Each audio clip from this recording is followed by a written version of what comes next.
Good morning and welcome to Bloomberg's Sooner Than You Think virtual event, A Digital Reboot. My name is Nate Langston. I'm one of the technology editors at Bloomberg News, and I'm joining you virtually this morning. Today's conversation will be focused on companies that are remaining resilient in the unprecedented times that we find ourselves in and breaking the boundaries with rapid and reactive digital innovation.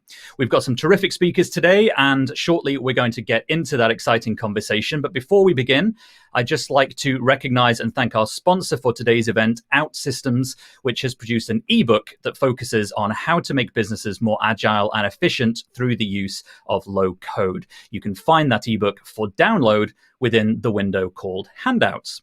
I'd like to welcome our community from across Europe, the Middle East, and Africa. And those of you who joined us at the Sooner Than You Think forum in London last year, we welcome you as well today. And thank you for joining us for a second year, albeit necessarily virtually this time, of course.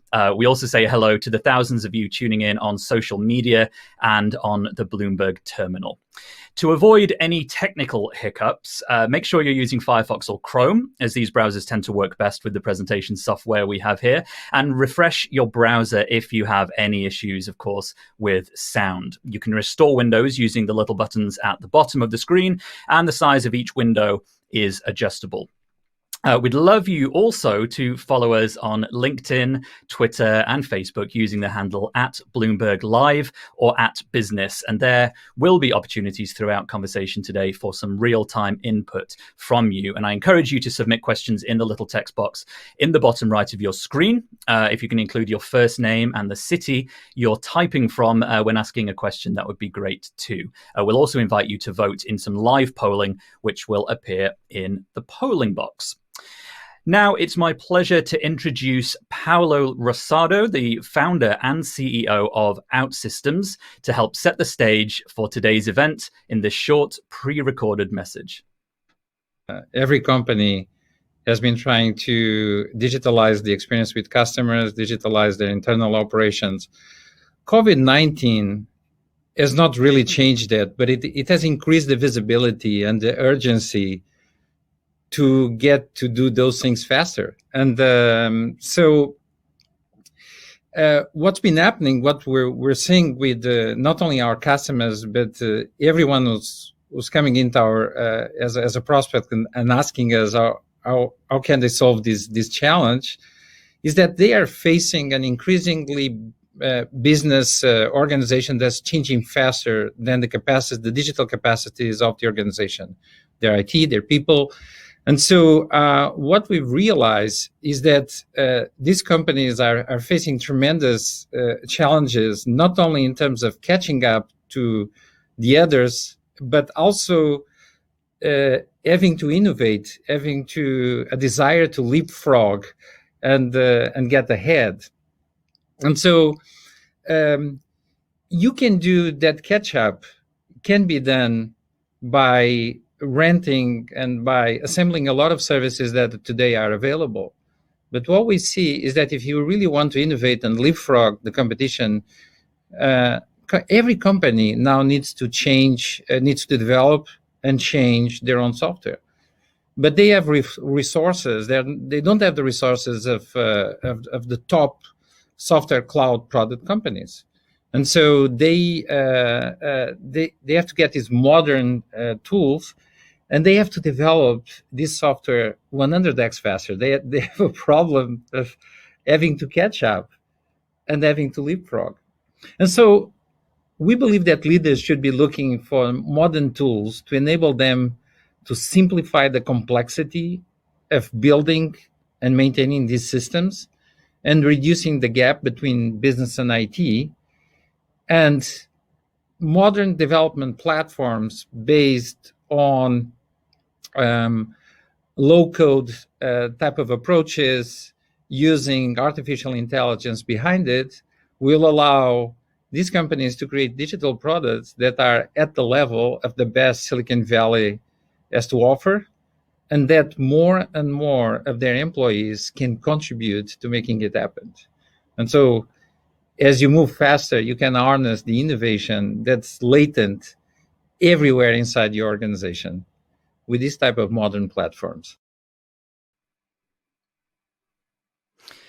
Thank you for that, Paolo. Now let's start with introducing our first panel of speakers. Joining us this morning, we have Miao Song, who is the Global Chief Information Officer at Mars. And prior to Mars, Miao worked at Johnson & Johnson as VP, Chief Information Officer. She has over 25 years of global experience in the IT industry and is passionate about everything to do with digital transformation. Miao, we welcome you this morning. Thanks for being here. Thank you. Thank you. Pleasure to be here this morning. We also have Jeanie York, who is Chief Technology and Information Officer for Virgin Media in the UK and Ireland. In her current role, Jeanie is responsible for supporting the network, engineering, IT, and end-to-end operations that impact Virgin Media's customer experience. And it's great to have you with us as well today, Jeanie. Thank you. It's good to be here. And next up is Bobby Healy, who is founder and CEO of Manna Drone Delivery, which is the world's first aviation-grade B2B drone delivery as a service company. Bobby, thank you also for joining us this morning. Thanks, Nate. Thanks for having me. Now, in this climate, while many businesses have had to make cuts, one area where investment is rising is in digital transformation. A strong technology infrastructure is now more than ever an essential backbone of any business. The companies that can accelerate their digital transformation programs are the ones that will come out stronger on the other side. And so we're going to discuss how do senior leaders bolster their digital offerings and position themselves to get through this period.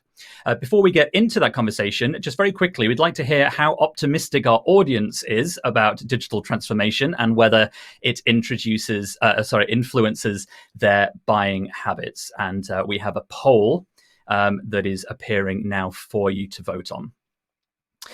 So while we wait for the results to come in, which I suppose I should probably actually read out, the question is, how likely are you to buy from a company that has used technology to innovate versus one that has not? And you can vote highly likely, likely, don't mind either way, or not likely. We'll come to the answers shortly. So the first question is, while we wait for those to come in, I'd like to ask you, Jeanie, first off, because while we're all working from home or similar, our internet usage has surged. And as I understand it, daytime traffic on the Virgin Media network increased by around 60% on average compared to pre-lockdown levels. So how has this been managed internally? And what other measures have you had to quickly explore to make sure connectivity and customer support has remained accessible? Well, yeah, absolutely. If you look at Virgin Media, we're supplying products and services to a very, very large business, retail, and consumer base within the UK. And, you know, for Virgin Media, we typically see about 40% increase on the network in terms of broadband usage every year. So we're positioned well to keep up with that pace of network capacity. So we were at the beginning of the year, of course, we were doing our regular plans for augmentation. Some of that was accelerated, of course, during COVID because we saw these very, very large spikes of traffic. It's pretty impressive to see the change in behavior with both our business customers as well as the consumers. You say, 60% daytime increase. We were seeing also upstream increase between 100 and 150%. So well positioned. We've been running very stable during the lockdown and providing that great service out to customers who absolutely need it the most right now. Mm. And Bobby, while Jeanie's been keeping homes and cities connected, you've been able to work, I understand, with health services in Ireland during this period. Can you tell us how that's been working and perhaps what you've learnt as well? Yeah, so I mean, when the pandemic rolled into Ireland, we pivoted our business to switch to delivery of prescribed medication. So we've rolled out in a rural town here in Ireland called Moneygall, and we're carrying medication directly from pharmacies to people's homes. So it's been very quick to change, or the environment for us and the opportunity's been very quick to change, but we've reacted to it very well, and the adoption rate is 100%. So you see, where people are forced to think differently, they definitely do, and they act differently as well. So it's been a really interesting learning experience for us, actually. And can you just give us a brief summary of how the delivery system works and how it's been used in this period specifically? Yeah, so a patient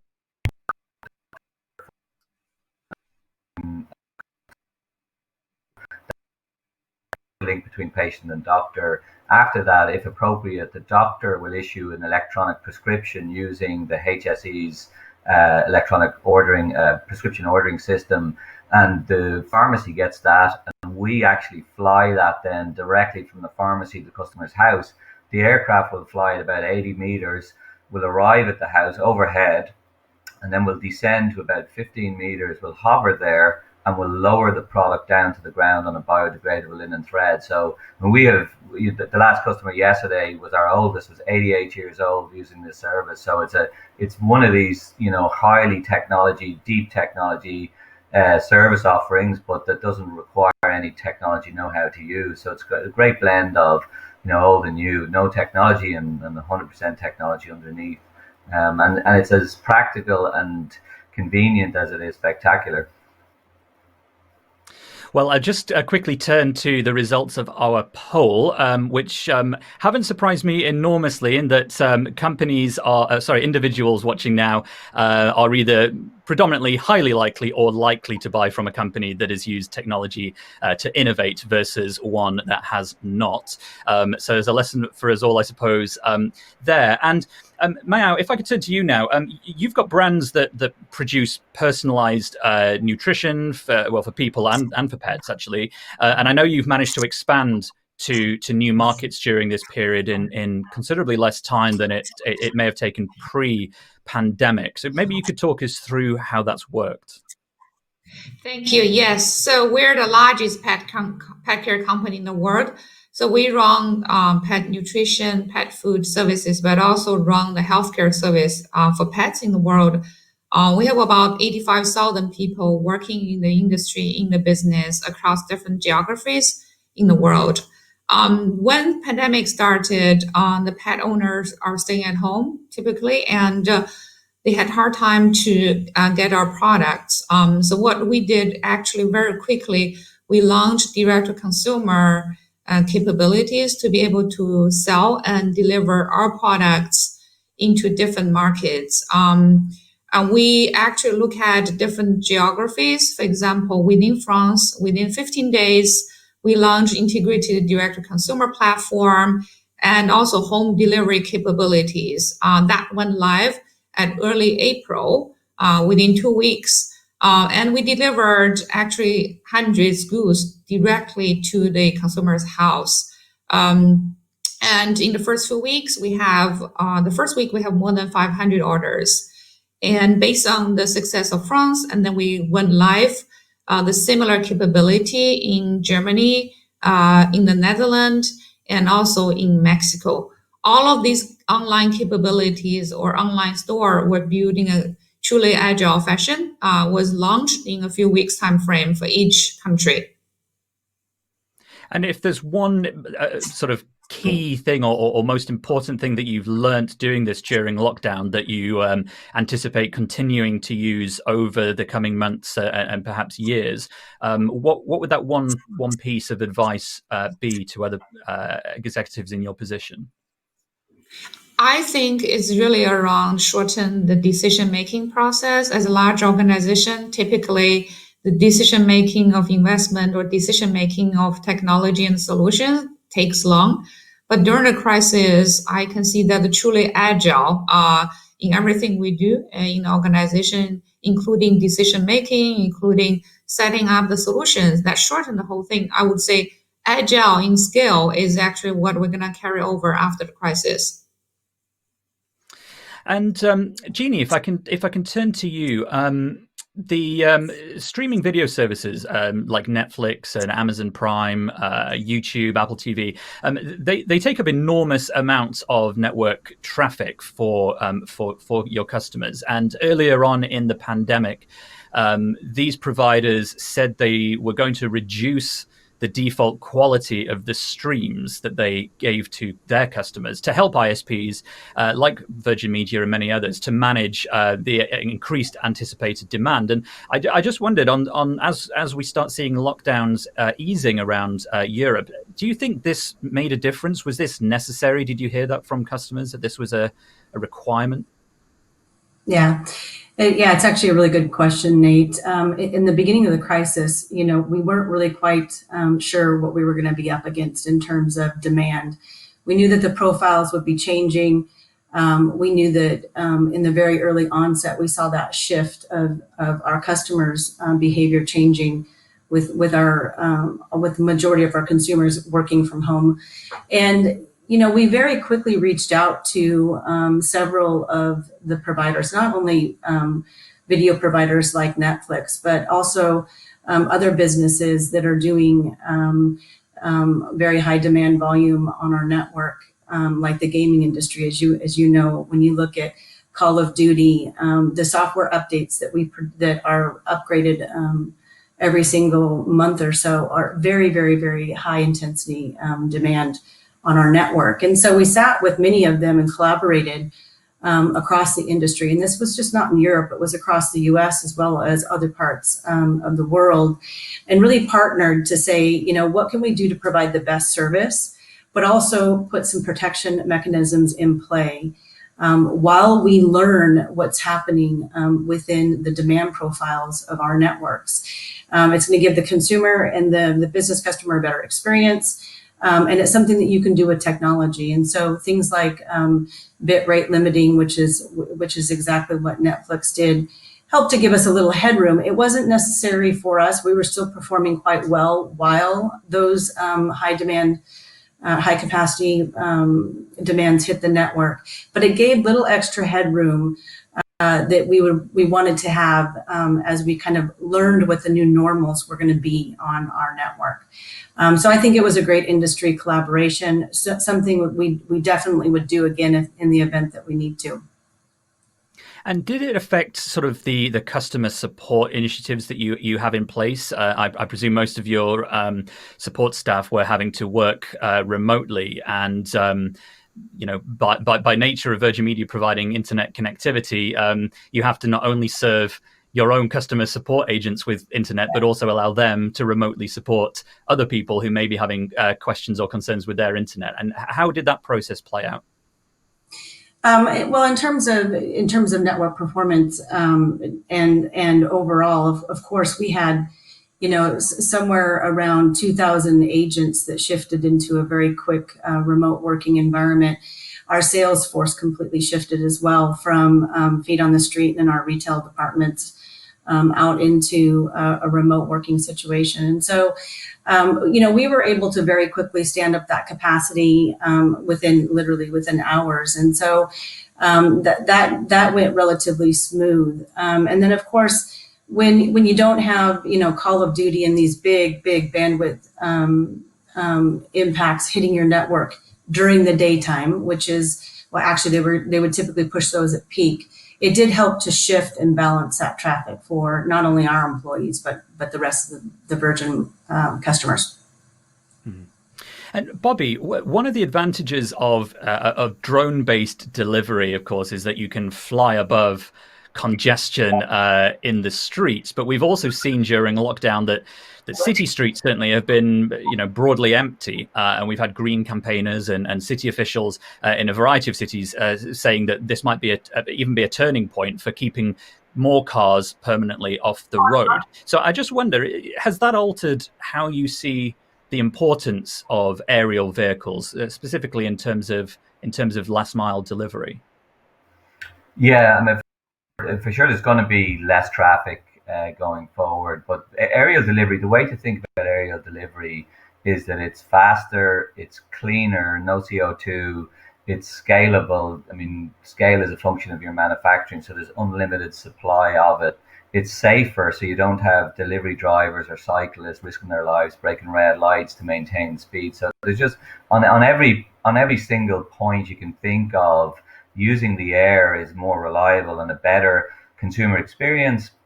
better cost economics for the suppliers and retailers that we'll be serving. So, irrespective of whether there's traffic on the roads or not, or there's less traffic going forward, which there will be, drones don't wait for traffic lights. They're not constrained by the road network. So, and they can vertically separate. So there's hundreds, if not thousands of times more space in the air to use for logistics than there ever is going to be on the road. So when you see our product in action, when you see the experience of it, and you see that maximum 3-minute delivery time happening, you very quickly go to, do you know what, using the road for, local short range logistics makes absolute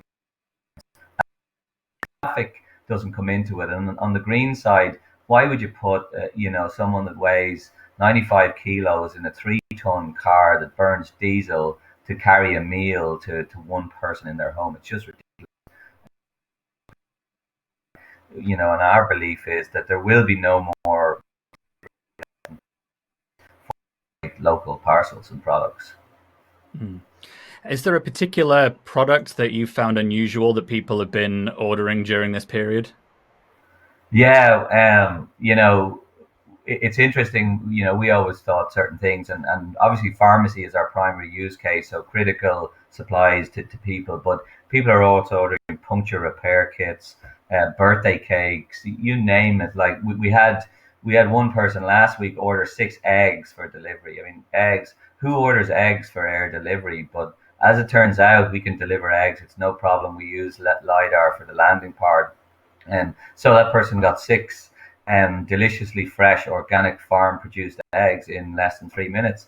And that's the future of needing things at home. It's just instant and reliable.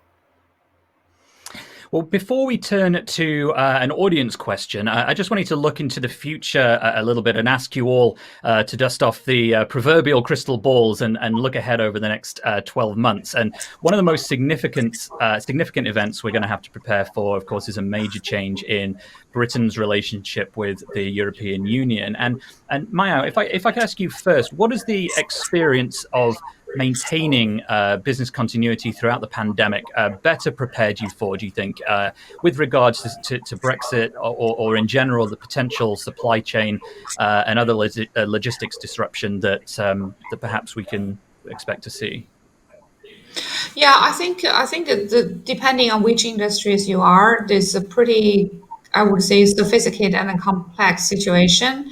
In our industry, we try, and also in our factories, we try to local source some of the ingredients, most of the ingredients. Therefore, the impact to us from a supply chain perspective at the moment is limited. What we're doing at the moment is really looking at some of the new way of doing things, including acceleration of digital transformation through technology, to really look at a consumer-centric approach or consumer-driven supply chain. I think this is going to be the trend for the future. Technology is definitely the key of the whole transformation. It also helps, I think, acceleration of a lot of capabilities within different industries. See, in essence, the crisis will actually, I think the crisis will help all the organizations probably to accelerate a lot of development in this area. And Jeanie, do you think the pandemic will have a lasting effect on how Virgin Media approaches things like deploying support staff or hiring skilled workers to remotely manage some of your UK systems, say from countries, maybe they're based on the continent in future? Yeah, absolutely. This pandemic has taught us a few things. I think that many of us have recognized that the resource shift that we need to make. We have a relatively globalized resource pool. We've had to move, roughly 2,000 of our staff across the globe into the UK and hired positions for that. And of course, we've had to, really accelerate our digital, continue on the acceleration of our digital online products and services to support all of the changes that our consumer and customers are having in terms of how they want to interact with us. So we've absolutely pivoted that that pivoted and accelerated digital.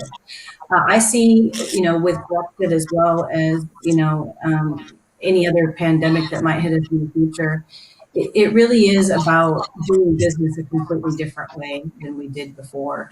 The fact that our team members used to come in every single day into a building that had thousands of people working in it, those days I think are over, and there will be a bigger balance long term, where we have folks all over the UK, not just in a particular office, that are supporting more local, more socially engaged with our local communities across the UK.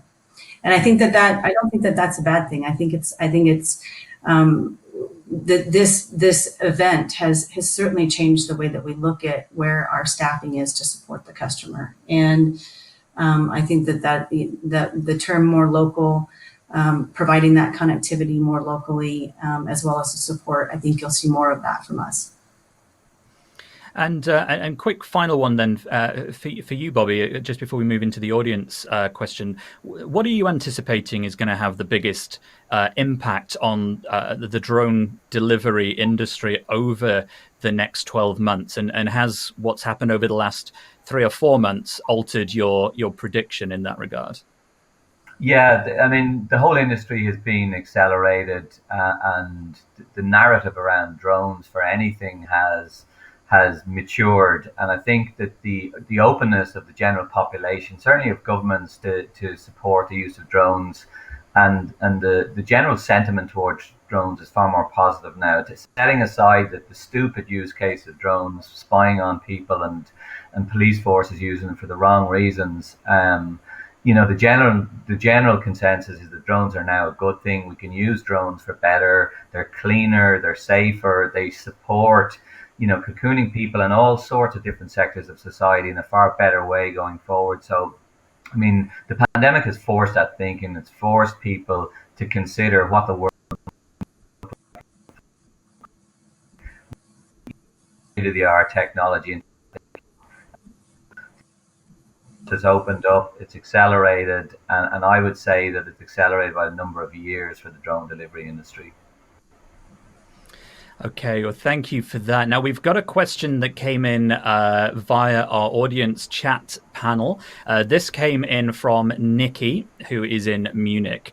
And Nikki asks, how far can we push digital transformation without influencing too much the interpersonal connection between people? And what is the limit? And how can each company and business model recognize their own? If we start maybe with Miao to answer that question first, and then I'll go to Jeanie and finally Bobby. Yeah, so I think different industry may have different pace and also may have different need to drive that transformation. Obviously, COVID-19 is really helping to accelerate digital transformation in many industries, because it's not started from the company themselves. It actually started from the consumer and customers to fulfill their unmet needs. I think it's going to be accelerated, but I think on the other hand, there's still a lot of concern around how data or privacy data is used. So there is a concern at the same time around privacy, and that definitely impacts how people are connected. I would say successful organizations will have to do both. Make sure that you continue to drive digital capabilities. On the other hand, really take care of some of the concerns. For example, if it's a security concern or privacy concern from the consumer side. And Jeanie, moving to you then, how do you think we can maintain interpersonal connections between people and businesses now? Yeah, I think this is the new business challenge for many of us, because we've had to very abruptly move thousands of people from our office environments and our business environments and the way that they typically work into a very different remote working environment. And as Miao says, it really is. It is going to be dependent. Each business is going to have their own areas that they need to focus on. I think that the days of 100% work from home are not quite clear. We're looking at Virgin Media introducing, reintegrating back into the work environment, but we probably won't be coming in Monday through Friday, 8 to 5. We're looking at things like collaboration days or days where you have targeted interaction where folks can come into the offices and be able to do that type of work that requires, human interaction and collaboration, which I think is, which in most businesses, there are moments in time that needs to occur.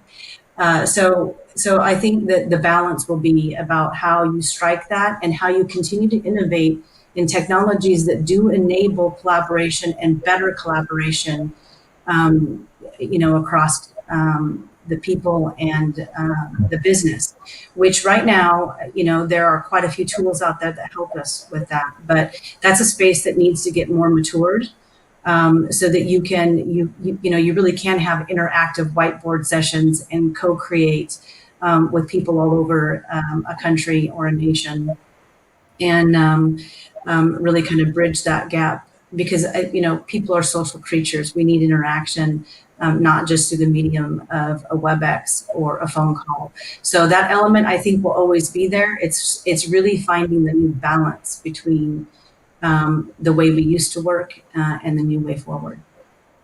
Well, Bobby, you get the final say on this in our last 60 seconds. What's your take on the interpersonal relationship? Yeah, it's funny. I compare us adults to the way the children. I look at the way children behave now. Children have already, gotten out of this creature of habit thing where we all need to sit in meeting rooms or be in fields talking to each other. Look at the way children and teenagers congregate now. They'll all sit around each other, still talking to each other, but digitally. They don't need to be in the same place. They don't need to be talking to each other. They're perfectly fine using digital technology to share experiences, to talk to each other, and to communicate. And I think the new normal has forced us to break these habits that we have around going to the office, going to meeting rooms, sitting there for a fixed period of time. And there's far more granular, far more frequent interactions with each other over really super simple technologies like Zoom, like Slack, and so on, that really work. What's missing, and what we don't have an answer for yet, is how do you build personal relationships? And my advice to everyone is look at what your teenagers do. They're doing just fine. We should be okay as well. Well, it's been a fascinating conversation, and thank you, all three of you, Jeanie, York, Bobby Healy, and Miao Song, for joining us this morning to share your wisdom and insight. I think now we are going to move over to my colleague and fellow journalist, Sarah Syed, who is joining us from Berlin. Thanks, Nate, and to all his panelists for that very insightful first panel of the day. So hello and welcome to everyone to the second part of this event. As Nate mentioned, my name is Sarah Syed and I am a technology reporter with Bloomberg News. Thank you for sticking around and joining us for this event today. I'm very excited to introduce our next panel. So kicking off with Johann Butting, who is the Vice President of EMEA for Slack. Johann's team is responsible for the company's growth in the region and enabling local customers to get the most value out of Slack. Thank you for joining us today, Johann. Good morning, Sarah, and thanks for having me. Good morning. So next we have Dame Jayne-Anne Gadhia, who is the founder and executive chair of Snoop, a digital app that helps you to monitor your spending. Jayne-Anne is also an advisor to Salesforce UKI, and from 2007 to 2018, she was the CEO of Virgin Money. Welcome, Jayne-Anne.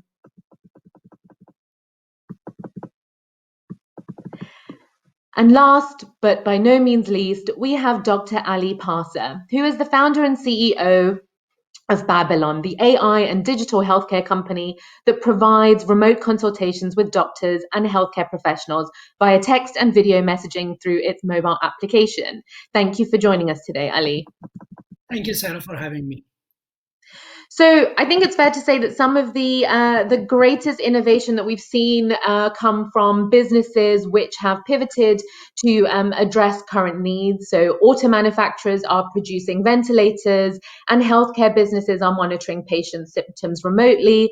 There's been a huge reset to get to the new normal, if you like, which leads me to ask the first question. How have your businesses pivoted to be more agile during the pandemic? Ali, we can kick off with you. As you can imagine, we are in the business of healthcare. And in healthcare, we saw immediately the demand almost quadrupling. What we thought was a innovation became norm incredibly quickly. And for good reasons too, because the idea that we should go and when we are feeling very ill and we have a temperature, we need to drag our children out of bed, put them on a bus, get them to a GP. It just doesn't make sense into also one of what is one of the most infected places on earth. But it was always cultural. It was never a technological problem. And when the impetus came, the cultural change came very quickly and the usage went up significantly. But what it did show was that just taking what exists in the physical world and putting it on the digital world does not solve anything. So in this particular case, doctors are as expensive, as rare behind the mobile phone or a computer as they are in person. So what we had to do is to find out how do you meet most of the needs of most people by using AI or other technologies or even non-professionals, non-doctors, and save that really rare resource in countries like Rwanda to cities like New York where we operate for those patients most at need. And what I would say is the biggest change we've seen, and I think the biggest change that will come out of COVID, is not it's an understanding that you can't just transfer to technology, to digital, what you did in physical, but the opportunity to use digital to fundamentally restructure how you deliver something with far less resource and far more scale. Well, let's take what you're saying and pass that question on also to Johann. I mean, you have your business model is completely different, obviously. And, I'd be curious to know, how have you been able to meet the needs of your customers in the last few months? And to what extent have those needs changed, perhaps? Yeah, I mean, I think we have seen a massive surge, both in the amount of users and in the amount of usage. And why is that? Yes, Slack has always been built as a tool to support creating alignment across organizations, and especially creating alignment across organizations that work remotely. Yeah, in fact, people who know the founding story of our company, we initially started as a games company, and it was a pivot in itself that at some point in time, we just had to be honest and say, this game isn't working. We made some very radical decisions and used a tool that we had built internally to coordinate our remote team and brought that to the outside and said, okay, we bring a channel-based messaging system to the enterprise. It has worked so well for us. Perhaps it will work for others as well. And initially we had to sort of beg friends to use it, but very, very quickly it took off. And today we have many, many millions of daily active users. People say we are the fastest growing enterprise company to 1 billion. So it shows A, pivots are possible, but B, it also really meant that our tool had been built to support remote operations. And that is why we have seen such an additional surge over the last several months in, again, both users, but equally important also in usage per individual person. And I think what we are seeing more. Sorry, go ahead. I was just going to say, I really love this story of Slack, of how you started as a completely different business, and then when you realized it didn't figure out, you pivoted to something that you realized was working. Yes, absolutely. And I think key learnings from that is you always have to focus on the value that you provide to users, which usually is indicated by usage. And when we saw the tremendous usage that our tool had, then we knew, hey, we are onto something. And the other key learning is you must be willing to take radical decisions. And I think we are seeing that right now with a lot of our customers who are coming back and who are saying, you know what has happened around the COVID crisis here is really a opportunity for us to rethink how we are working. And for them, it is really at this point in time mission critical and their top priority to think through how will we reorganize and rethink how we work. And I think a lot of what Ali has said there is really transferable to a lot of companies going through this process, which is they're all saying, it can't just be us transferring what we have done in the past in the physical world and trying to copy all that into the closest online version. We really need to rethink how we work as an organization. And there are tremendous opportunities in becoming more effective, in allowing work from home and remote work, and thereby also making your employees sort of happier and even more productive. But of course, there are also a few challenges which you really need to sort of stay clear of. And how do you maintain alignment in your team is probably, I would argue, the single biggest challenge that people need to make sure they stay on top of. And of course, that's where we want to help. We will come back to you on the challenges. I would like to bring in Jayne-Anne. I mean, Jayne-Anne was in a very unique situation, and I think it's fair to say launching any type of business in a crisis is a challenging feat, to say the least. Jayne-Anne, do you want to give our audience a little bit of an idea on what Snoop had to do, or what advantage Snoop took of this current situation?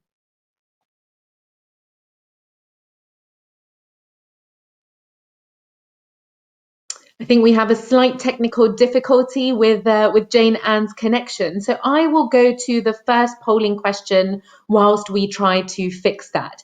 So if pollsters at the ready, the second polling question of the day is, what or who do you think leads digital transformation in most businesses?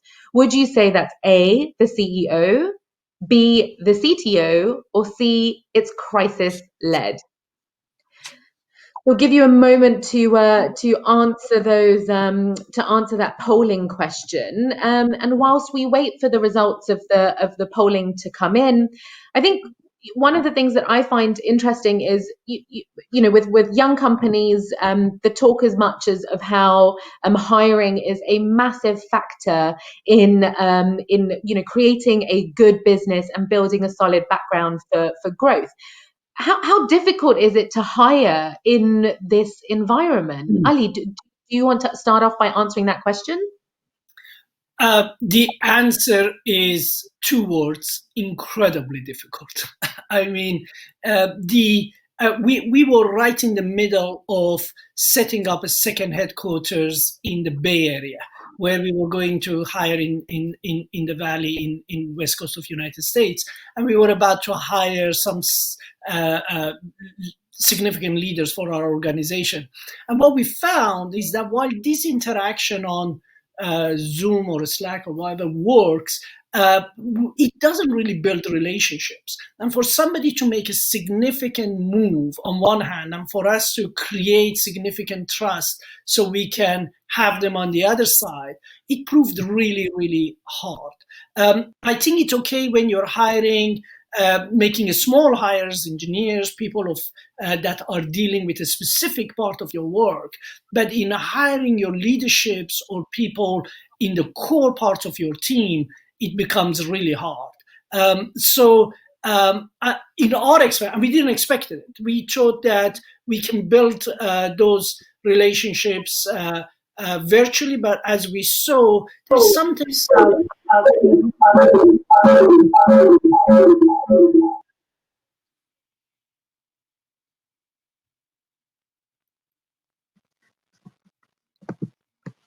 Sorry, please continue, Ali. Sorry, we just had an interference. I didn't want to add to it. So I think there is something about bringing people in, spending time to them, building human relationships.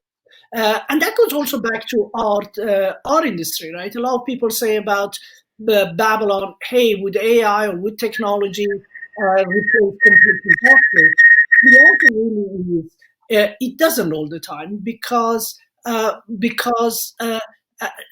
there is so much that we could do things digitally, but there is in, say, medicine, there is always a time for a doctor to put her hand on your shoulder and say, trust me, I'm going to get you through this. So there are things technology can do incredibly well, and there are things remote working will do very well. But I found there are things that we took for granted that are equally as important. Johann, how has it been for you? I mean, as a communications company, you're probably used to kind of doing a lot of, maybe interviews virtually, perhaps. I mean, how has the hiring kind of situation been from your perspective? Is it difficult to get in, good leaders during this time, or have you found it easier?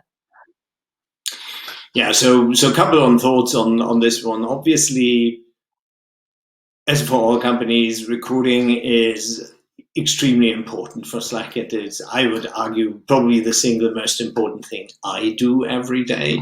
And as a company that has grown from, I think, 8 people to now over 2,000 in 5 years, it also shows that we are hiring a lot of people. The crisis is going on now since 4 or 5 months. This means for some of our senior leaders, the recruiting processes take half a year. So we are only now coming to the point where we are actually recruiting people whom we have never met in person. I would echo what Ali said, that of course building a personal connection is extremely important if, as a company, you decide you are going to place a really important responsibility and trust in a key person, and vice versa for the candidate who decides to trust their professional future into the company. So what we have been doing there is 2 things. We have first said we just have to overinvest in giving the people to interact with us remotely. So we have just opened up much more interview opportunities. We are interviewing more per role that we fill, and per candidate. And then, yes, for some key roles, I remember we have brought a person on board recently whom we had never met in person. And then the ultimate decision was that person and the leader to whom they will be reporting ultimately decided to go for a walk for an hour in a local park, observing social distancing, so staying 3 meters apart for an hour, but having that in-person conversation. And that is what it took to really get comfortable for both sides. So again, more interaction online, leverage that as much as you can, but for key roles, you probably still need to find a way to make that personal connection happen. Well, we're in unprecedented times, so that comes for unprecedented interviewing methods, but there certainly sounds like there's a bit more of a personal element attached to that. I'd like to take a second to have a look at the results of the polling question. So let's have a look. What have we got? I'm trying to pull that up. How do I see that? Okay, so we've got the CEO as 40%, CTO as 26%, and it's crisis-led, it's 32%. Let's see if we can bring in Jayne-Anne now. Hopefully we've overcome some technical issues. Jayne-Anne, what do you think of, what do you think of the polling question? So the question was, what do you think leads digital transformation in most businesses? And the pollsters today have answered by an overwhelming that it's the CEO by 40%. What's your view on who or what leads digital transformation? Well, first of all, can I check you can hear me? Yes. Excellent. Well, I hope that it's customer demand and staff demand, because on the one hand, the CEO will be the person that needs to lead the change in the business. But of course, we're always responding to what people want. And I think that, we've proven now that technology is the most important way in which we can deal with the new normal. So those businesses that are prepared to operate that way, who have staff and customers that want to interact that way, are really going to drive the CEO to making those changes. So let's talk about changes. I mean, the question that I wanted to initially ask you is that Snoop has had to kind of bring forward its launch date to kind of react to the pandemic. So, I mean, in a time where it's really difficult for companies to launch, you've come and brought your timeline forward. So talk us through that a little bit. Well, we set up Snoop in terms of its vision and idea about 12 months ago.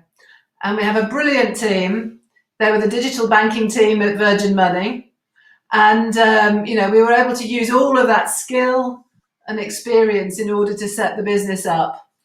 And we went live into beta at the beginning of the year. 5,000 people joined us in beta. And I'm constantly surprised that the interaction that the beta customers demand and enjoy. I mean, we even had people physically coming into the offices in January. So that was excellent. And so we had a full working system in beta. We were following the requirements of those customers. And it was them actually that said, we're now in lockdown. So we think that Snoop can really help customers during this period. Let's get it live. And actually, although it sounds a brilliant thing, and it was a brilliant thing for my team, it was really just a case of putting that beta model live in the App Store and on Google Play. And it's amazing. We're having more than 1,000 downloads plus a day, and people are really engaging with the platform. To what extent do kind of investors and shareholders encourage you, or are they slightly risk averse in times like this, or have they been really helpful to you in this time? Oh, really helpful. We're still a small business, so we have a handful of shareholders. We can get together quickly. We do, again, via technology. And it's really, again, a bit like the answer to my first question. We're following the consumer demand. And at the moment, there is no doubt that the challenge for the business is managing growth that's ahead of our expectations. Ali, I'd like to come to you with a similar question. To what extent have you been in contact with your shareholders over this period, and what is the best advice, if any, that they've given you to help navigate, this time that we're in? Very close-knit community of shareholders, and we are constantly in these conversations with each other. In my view, there's no point in having shareholders or board members and then not using their intelligence and wisdom all the time. So we talk to them all the time, and we have received many, many advices.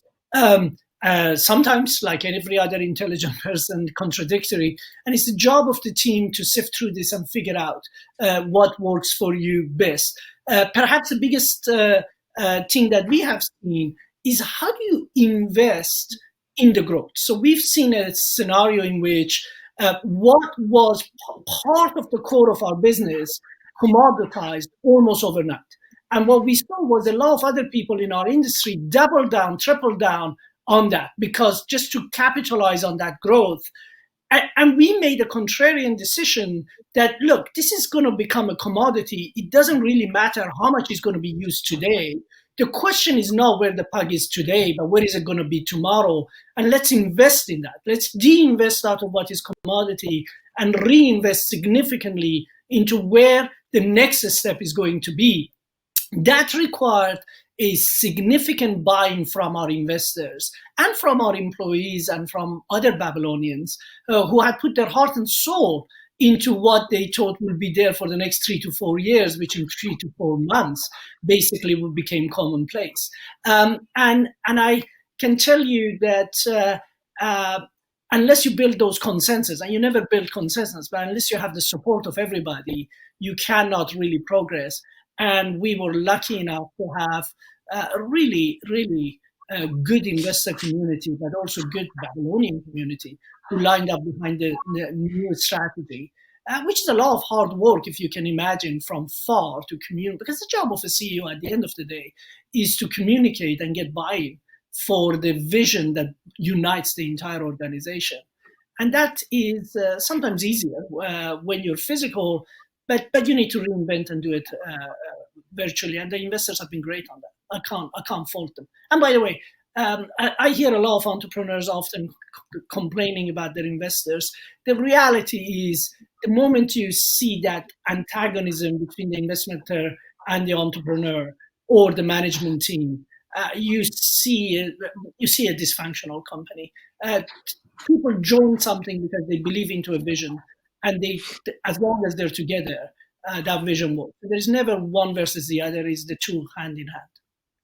Johann, coming to you. I mean, what's your view? I mean, how do you unite a company that can't, sit next to each other, physically see each other anymore? What are the challenges that you've faced in trying to unite your employees and your investors in the last few months? Yeah, so uniting our investors is obviously less my job. Our CEO, Stuart Butterfield, takes care of that, and I think it doesn't sort of works extremely well, and I can echo some of the stuff that Ali just said there. How do you unite a company? I think over-communication is extremely important. You need, especially in the current setup, you need to take the time to really check in with your team members super frequently. You need to have the opportunity to bring team members together in different constellations. So you really, I can only emphasize over communication as absolutely key. Transparency goes with it. Yeah, I think you need to make an even bigger effort to make sure that people understand what is going on in the organization. And I think you need to encourage speaking up and questioning even more than you had to do before. So net, I would say all the things that we already knew before are part of good management and creating alignment in an organization are even more important now. And I think we really see that. If I talk to my customers, one of the sentences I'm hearing most frequently is that they say, you know what, Johann, in the current situation, we often see that teams who are working well or who were working and functioning well before the crisis are actually even more effective now because they can take certain things and do them remotely and do them actually better. Routine tasks are probably done better from home. And they are working well enough as a team so that they can really also successfully get through the non-routine tasks and tackle them in the current environment. And if the teams haven't been working well before, well, then they are hitting even harder times now. Again, for Slake, we hope that we help our customers go through that time by really providing them a messaging-based and channel-based messaging system, which I think makes navigating the current crisis a lot easier, because it creates exactly that engagement, it creates that transparency, it also enables that bottom-up participation of the employees in forming that consensus and alignment. And I think that's key. That is obviously why we see the surge in demand and why we are dragged in so many conversations by our customers as they reimagine how they will work as we come out of this crisis. Yeah, so alignment is key, and then you can get through it. I wouldn't expect a communications platform to say anything else but to over-communicate in this time. So that's a perfect answer for your business platform. I'm slightly aware that we are running out of time, but I know that we have a question from the audience. So I was wondering if we could quickly ask that question before we move on to the next part of the event, which is from Declan, who works on digital transformation on the African continent, where, of course, there are additional entry barriers for both citizens and business. What would you say are the top things that African governments should prioritize to allow businesses such as yours to enter their markets? Jayne-Anne, do you have an answer for Declan? At the moment, we're so focused on growing in the UK that we actually haven't thought beyond the UK market. That said, our intention over time is to become a global business. And I'd love to work with people like Declan to make sure that we can do that in the most appropriate way. Well, there we go. I'm sorry. I feel that 25 minutes is never really enough to kind of get as much as we want. But I'm going to have to thank you for joining us today and for being part of this session. So thank you for that. And I will move on to my next part of the event. So thank you again for the great insight from the three innovative leaders within their field. Next up, I'm going to be joined by my colleague from Bloomberg Intelligence, that's Matthew Bloxham, to look at the benefit of being at the forefront of digital innovation. Welcome, Matthew. Hi.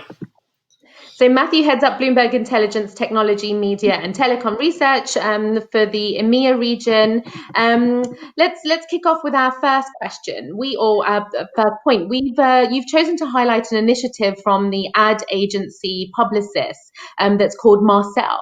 Why does that one particularly stand out to you as a good case study? Yeah, so I mean, for those who aren't totally familiar with Publicis, as you said, it's one of the biggest ad agency groups in the world. Does everything from creative campaigns to media buying and planning, helping companies manage their data and get insights from that, and actually even help companies with their own digital transformation. So it's kind of a really comprehensive kind of marketing solutions business. And this Marcel product they've got stood out to me for, I think, three key reasons. The first one is that this is about driving fundamental change in how Publicis operates as a business. So this is really at the core of what they do. It's not some kind of periphery initiative. The second feature for me was really that this really is a pioneering initiative. They are looking to kind of solve a quite fundamental issue in the ad industry right now in a very unique and creative way, and it's quite different to how their main rivals are approaching this issue. And the third point for me was that I think this is a very honest case study. And what I mean by that is, we often hear about the massive benefits of digital transformation. What we don't hear so much about is the difficulties and the challenges of actually delivering digital transformation. And I think, obviously, Publicis, when they announced this in 2017, really kind of pushed the benefits of this app, but they were also very honest that it wasn't going to be a straightforward journey. And I think we're now in 2020, and the Marcel app is still building momentum. And I think at every step they've been very open and honest with their employees and with the world at large about the challenges that they would face. And this would be something that evolved over time. It wasn't going to be a magic fix overnight. Do you want to, before we really dive into kind of more about Marcel, can you give us a bit more context about the kinds of pressures, I guess, that push Publicis to consider such a radical solution? Yeah, sure. So I've kind of flipped the slide to show some data about how the industry's revenues have been under pressure, and you can kind of see there that Publicis and one of their big rivals, WPP, been shrinking at kind of 3% or so in the first quarter of 2020, a lower rate than their kind of US peers, but the whole industry has been under a huge amount of pressure, and that's only going to get worse this year. Ad budgets are down 30-40% in Q2. Probably overall for this year, we're looking at kind of a compression on the industry of between 10 and 20%. And when your biggest cost is your people and they're your talent, you're going to see a big squeeze on your profits unless you kind of decide that you can get rid of people. And these companies don't want to get rid of their talent. That's kind of what their future's about. What's been going on is kind of, apart from the kind of structural, you had these structural pressures coming onto the industry. The consulting firms like Accenture have been coming in as disruptive new entrant rivals. Clients have been looking to insource activities historically they use the agencies for, and you've also had disintermediation. People like Google and Facebook that they kind of really take the lion's share of digital advertising, have been going straight to the clients and bypassing the ad agencies. And it's been quite hard for the kind of traditional agencies like Publicis to respond quickly to that because of the way they're structured. These businesses have kind of grown over time, largely through acquisition. And Publicis is home to some very well-known brands like Saatchi & Saatchi, Leo Burnett. And so these businesses kind of operate in silos, and it can be very difficult to get these different agency brands to work together. They've not historically been incentivized like that, and quite often there's a rivalry between them. Publicis has kind of come up with this concept of the power of one. So rather than going forward as kind of lots of different kind of agency groups, they want to bring everything together. And basically Marcel is their solution to kind of cut across some of those historic silos and create flexible teams that meet client needs, with the ultimate goal of boosting their revenue and taking back market share from their rivals. You've touched on that a little bit, but let's look into more detail on Marcel and what exactly is it trying to achieve, and how exactly is that being implemented? Yes, so Marcel is essentially a digital platform. It's powered by artificial intelligence. It's been developed in collaboration with Microsoft. And it's really a tool that's designed to improve collaboration and communication between Publicis' 80,000 or so staff around the world. I think one of the really kind of core features right now in the application is something called the gigs feature, which is basically helping kind of client managers find the right staff within the Publicis group wherever they sit, whether it's geographically or which kind of agency they sit in.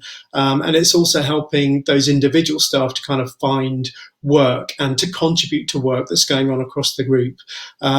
It started life as a mobile app, and a bit like, with Siri, you said Marcel, it was a voice-enabled application, and it kind of went away and kind of found answers for you. It's since evolved. It's now a desktop application. I think Publicis are very pleased that they developed the desktop application, because through lockdown, lots of people, rather than being out and about, are actually at home in front of their PCs. So it's kind of really added to the kind of functionality of what they've been able to do. And so, this kind of collaboration tool helping to kind of match talent with opportunities has been really critical. I think it's saved something like 1,800 or so jobs so far. So it's been really important in keeping that talent within the group.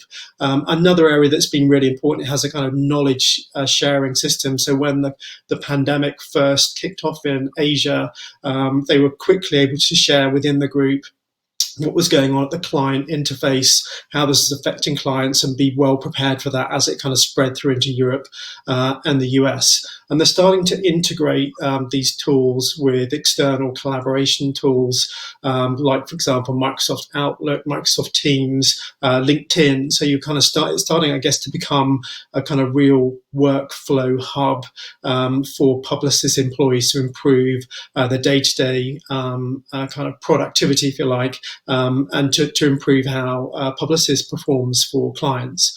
So it was launched initially in the UK last year. I think the original plan was to kind of roll out gradually and start that kind of global rollout sometime in September. And as we can see here with this quote from Arthur Sadoun, the CEO, that the pandemic really kind of prompted Publicis to accelerate that rollout. So they pushed the rollout to their US staff, which is something like, I think, 30,000 people or so a month or two back, and have since rolled it out to over 70 countries. And the adoption, they're saying, has been really, really good. So I think we're at quite an exciting time now, because we're now at a point where arguably this application has critical mass across the group, but only just. So I think now we have this kind of network effect, probably over the next 12, 24 months. As people get familiar with it, they'll start to use it more. And that's when I guess you hopefully start to see that this has kind of real tangible benefits in terms of the success that Publicis is having with its existing clients, and how it's able to leverage its talent pool to win new business and start to kind of see that revenue growth come back again. Moving on from Publicis and Marcel, do you have any other examples of other companies that have really been ahead of the curve, I guess, on the digital journey? Yeah, I mean, it's interesting times, and so I've put up probably what's quite a kind of recognizable image. It's just from Peloton. Probably the poster child, I'd say, of 2020 for digital first businesses. And I guess all these kind of businesses have had a fantastic opportunity put into their lap by the lockdowns. I think there's probably thousands, if not tens of thousands of people out there that historically would have not thought about getting a bike at home, would have preferred to go to a gym, but they found themselves in a situation where they've had no choice. So I think probably Peloton's seeing growth that it kind of really wouldn't have expected to see quite so quickly.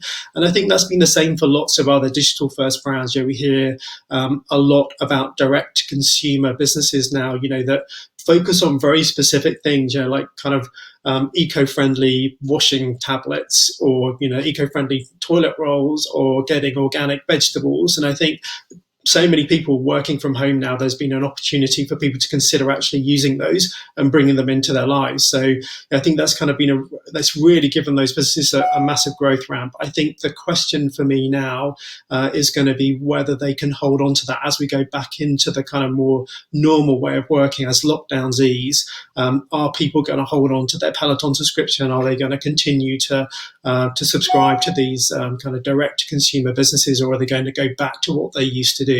I think probably the answer is it's going to be a mixture of things. Some things will stick, some things won't. But I think one thing is for sure, that these digital first businesses have shown, the kind of digital laggards, if you like, the companies that have kind of really been slow on the digital transformation, that whatever the future is, they have to really beef up their digital capabilities, because the new world is going to be very different to the old world, and digital is going to be a much bigger part of more people's lives. So I think what you're probably going to see in the next year or two is a massive compression, perhaps of a decade's worth of digital transformation for these historically kind of real world businesses, compressed into 1 or 2 years. So that's an enormous opportunity, for those businesses, but also for the kind of technology industry that's kind of supplying solutions into those businesses. It wouldn't surprise me if the future of Peloton's success also depends on the kind of advertising they put out. I mean, they obviously had a little bit of a PR disaster, if you like, pre-crisis, being yes, I guess slightly sexist, you could say, in advertising that it put out. So to what extent do you think that has an impact on how companies continue to be successful post pandemic? Yeah, well, I guess certainly in the context of Black Lives Matter and the broader concepts of inclusion, I think every business and every ad agency is looking incredibly closely now at how their brands are positioned, and how they're communicating, and making sure that they're really inclusive, but it's genuine, not just messaging. And I think this is something that a lot of agencies have been working with their clients for a long time, but again, perhaps the pandemic is going to make it much more real, is that as a business, you have to kind of live up to the messages that you're delivering to your audience. I think people can see through it a lot more now than perhaps they used to. So it's no good just to be out there, with a message that ticks the boxes. People want to see businesses that are actually, kind of living up to those messages, and walking the walk as well as talking the talk. And I think that's going to be really important for business success going forward. As most companies have a purpose statement now. Perhaps those purpose statements need to be refined a bit, but it's actually now living that purpose, not just messaging it. I don't think we could end on a more poignant note, Matthew. So thank you for that about messaging and inclusion. So thank you for joining us today and giving us your insights on Publicis, Marcel, and Peloton. We're going to leave it there to our audience. We're out of time. I would like to thank all of our speakers for joining us today. We're grateful for your participation and perspective. Again, and to our audience, both within and beyond the Bloomberg Sooner Than You Think community, thanks for joining us. Follow the conversation with Bloomberg Live on LinkedIn, Twitter, or like us on Facebook. And to learn more about other upcoming events, visit our website at bloomberglive.com. Thank you again to our sponsors, OutSystems, and everyone who has joined us today. Don't forget, you can also watch this on demand. Thank you.